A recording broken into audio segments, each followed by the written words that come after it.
Hello, welcome back to our weight loss series. I'm Laura, Nutrition Manager at Burns Pet Nutrition, and I'm here today with vet and founder John Burns. Hello, I'm John Burns, as Laura just said. Welcome once again.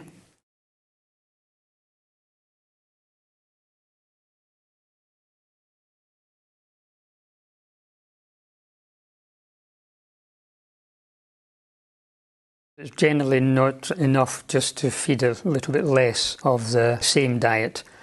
We really have to come at this in a different direction. What sort of things do you think they should look for in a diet? Well, we're looking for a diet with low levels of fat and protein, perhaps with a higher fibre content.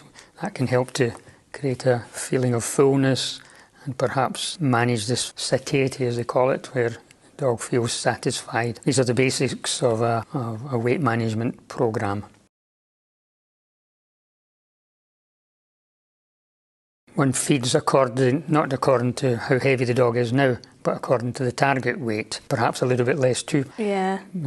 I think it's important to bear in mind that weight loss doesn't happen overnight. It requires a long-term, sustained plan. Yeah, and I think you've got to monitor them, haven't you? And then if they're not losing the weight like you'd hoped, then we need to relook at how much food they're having a day and other factors as well, treats and things. We see some breeds, like Labradors in particular, they just have a very slow metabolic rate, I think, and they seem to just survive on fresh air and they don't need much food at all. They seem to want so much but need so little. Yeah. Yes. Well, my mantra is if you want to give your dog a treat, take it for a walk. Right. It takes the dog's mind off the food for a start. And a little bit of exercise helps too. Yeah. Mainly it's diverting the dog. So often the dog might be looking for food as a boredom or habit or conditioning. They've been conditioned to expect food. From a treat perspective, vegetables, a piece of raw carrot, for example, that doesn't add to the weight burden at all. Treats should be low fat, fed minimally, used as treats, occasional treat. That's the right way to use a treat, I think. Yeah. As an occasional reward rather than a consistent, regular thing. And if they're having treats, they need to cut back their food, don't they, their daily allowance of food. Yes. Another good way of treating a dog, I think, is to use the normal food as a treat, but take that out of the daily ration. I actually spoke to someone last week who said that their dog wasn't having any treats, so do they need to give extra food to make up for the treats it wasn't having? Well, really, that's the other way, but no, that's not how it works. No, it's important that, say, if they have 10 grams of treats, they need 10 grams less of food that day.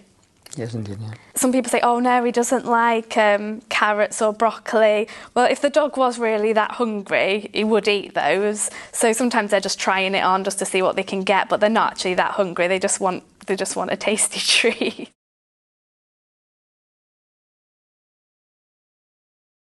It's a good idea to weigh the food and using a digital scale, because that way you can be really accurate about it. Yeah. We offer measuring cups, but they have their limitations.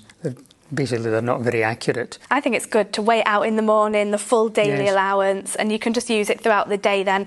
So even if you use some of that as treats, it's just coming out of your... So the cups can be handy almost to store it in for the day, but weigh it on the scales. That's it. Use the measuring cup perhaps to weigh it out, but it's money well spent to have that digital scale.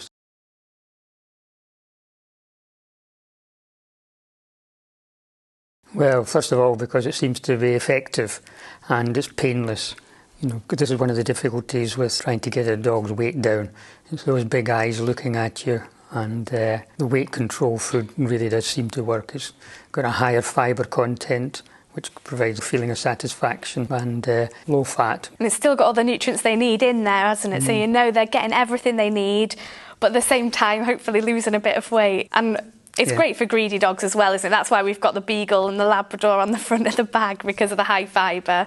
It really does suit greedy dogs well. I think it's worth mentioning that all of our adult maintenance foods are low fat and low protein, as is the weight control, but they don't have the high fibre content. These normal adult foods can be useful for dogs which are slightly overweight, but perhaps not the right one for a seriously obese dog.